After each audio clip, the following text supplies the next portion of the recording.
A textbook definition of illustration is a visual representation, a picture, a diagram, a drawing, or an example that clarifies, explains, decorates, or adds meaning to a text, concept, or process.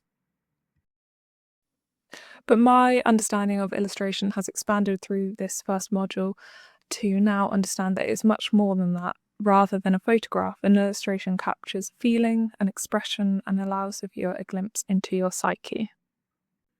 Through mood boards and mind maps, I have been able to generate a developed understanding of idea generation, taking one concept or idea and expanding on it through word associations and mental pathways. New and unusual concepts can be generated by way of mind maps and spider diagrams. With mood boards, you're able to generate a sense of aesthetic and visualize the mood of a theme. It's also a great way to explore other artworks that you're inspired by before setting out on a project. I also learnt about many ways to develop ideas through visual exploration, experimenting digitally with different compositions to dictate visual hierarchy, creating images from Rorschach tests, exploring facial pareidolia as a starting point, and experimenting with different viewpoints with viewfinders and camera angles.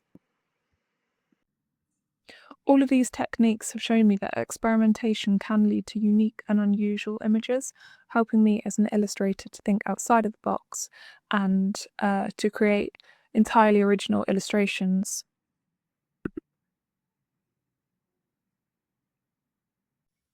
Expanding on that point, through these experimental processes, I have been able to create illustrations that are completely outside of my usual styles of drawing, and doing this has helped me broaden my creativity and take me outside of my habitual technique.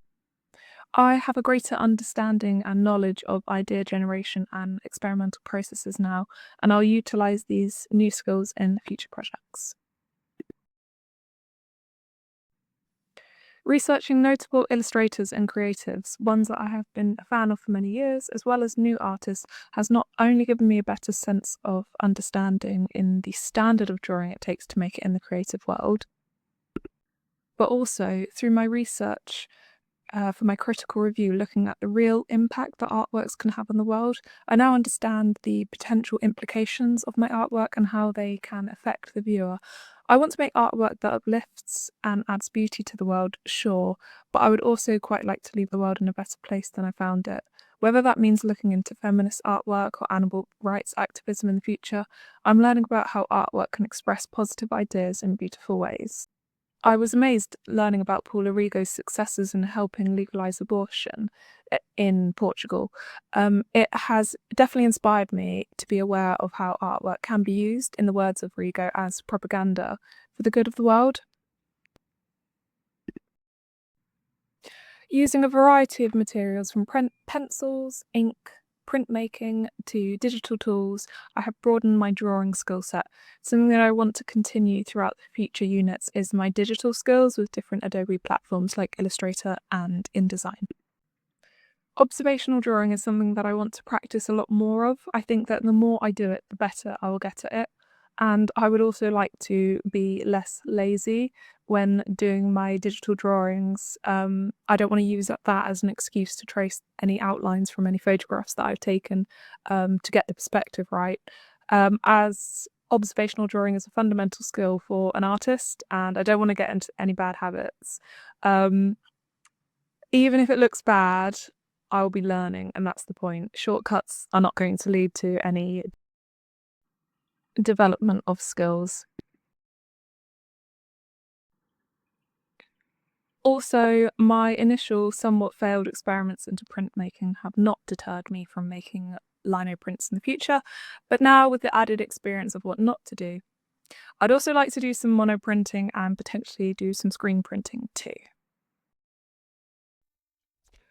I have realised that when using traditional media, creating a series of preliminary sketches, trialing various compositions, or capturing a series of images from various viewpoints and compositions, and then compiling them as contact sheets as a tool for developing my ideas into finalised versions, has helped me with producing better final designs. This is because I was able to take an initial idea and produce several iterations before committing to the final design. Learning this has shown me that the first outcome isn't necessarily the best outcome. By seeing various versions and shortlisting the one that I like the most, I can explore the idea fully. For digital drawings, I have realized that I prefer to make an initial rough sketch before taking the design into a computer-aided design program like Photoshop and perfecting the design with tools like Mira lines and various brushes.